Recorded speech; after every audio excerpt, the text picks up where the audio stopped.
It's Wednesday, the 9th of June 2021. Welcome to the Fear and Greed Business Headlines, the business news you need in just 5 minutes. I'm Sean Aylmer. In today's headlines, the Prime Minister calls for an overhaul of global trade rules as he ups the fight with China. Plus, business conditions hit record levels as the Federal Treasurer talks up Australia's economic outlook. The Federal Police work with global agencies to smash a massive guns and drug running syndicate. And West Australia allows vaccines for younger citizens. Our lead story today, Prime Minister Scott Morrison will call for an overhaul of global trade rules as the best way to prevent China's incursion in the world 24 hours before he leaves for the Group of Seven meeting in England. In a speech he's due to give in Western Australia later today, Mr Morrison will warn that the world is approaching a crossroads between liberal democracy and authoritarianism, and liberal democracies must work with the same commitment and common purpose as they did during the Cold War to preserve freedoms. Mr Morrison will also call for more financing and capital for the Indo-Pacific region via the World Bank and Asian Development Bank, the building up of defence forces and security and trade partnerships, and safeguarding supply lines among like-minded countries. Finally, he'll back a recent call by US President Joe Biden to identify the origins of the COVID-19 outbreak. The speech is among the most important the PM has given on foreign policy and is sure to ingratiate himself with the US and other European nations and irritate China. Mr Morrison is upping the fight against the biggest bully and Australia's major trading partner in the region.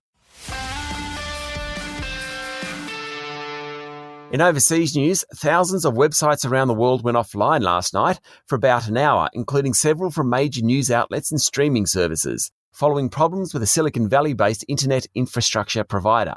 The group, Fastly, operates a content delivery network that helps facilitate faster loading times. It blamed a configuration error. The Group of Seven meeting this weekend will focus on pushing vaccines to countries that need them most. Both US President Joe Biden and British PM Boris Johnson are expected to rally behind plans to make more shots available to low-income countries. And French President Emmanuel Macron was slapped in the face overnight while on a walkabout in provincial France. 2 men were being detained following the incident, which included the men shouting the slogan, "Down with Macronism."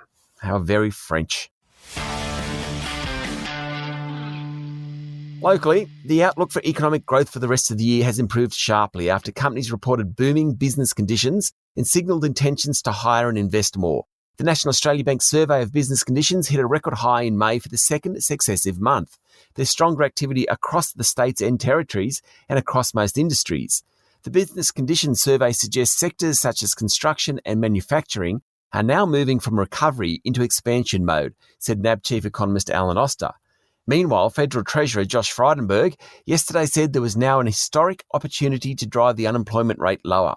He said higher iron ore prices could lift the budget bottom line by $12 billion, and he was also relaxed about house prices, saying he was comfortable with people's number one asset rising in value. There was a touch of negative economic news yesterday. Westpac lifted its 2- and 3-year fixed-rate mortgages. Commonwealth Bank lifted some of its fixed rates last week. It's very, very early, but fixed-term rates are creeping higher. A joint Australian Federal Police FBI investigation, codenamed Operation Ironside, has seized hundreds of kilograms of drugs and illegal weapons worth $50 million and charged 224 people with more than 525 charges. More than 4,000 police officers were involved in the operation, and AFP Commissioner Rhys Kershaw said the alleged offenders included mafia, motorcycle gangs and Asian crime syndicates, bringing guns and drugs into Australia on an industrial scale. The action shut down 6 clandestine laboratories and 21 threats to kill, including saving 1 family of 5, Mr Kershaw said. West Australians over the age of 30 will be able to get a COVID-19 vaccination from tomorrow, ahead of other states, though vaccinations are open to all residents over the age of 16 in the Northern Territory. Like the rest of the country, residents under the age of 50 get the Pfizer jab, while anyone over that age gets the AstraZeneca inoculation. In Victoria, genome testing has linked the West Melbourne mystery COVID-19 cluster to a hotel quarantine leak. That's good news in terms of controlling the virus. Just 2 new community-transmitted cases were recorded yesterday, with the city's lockdown scheduled to end tomorrow evening.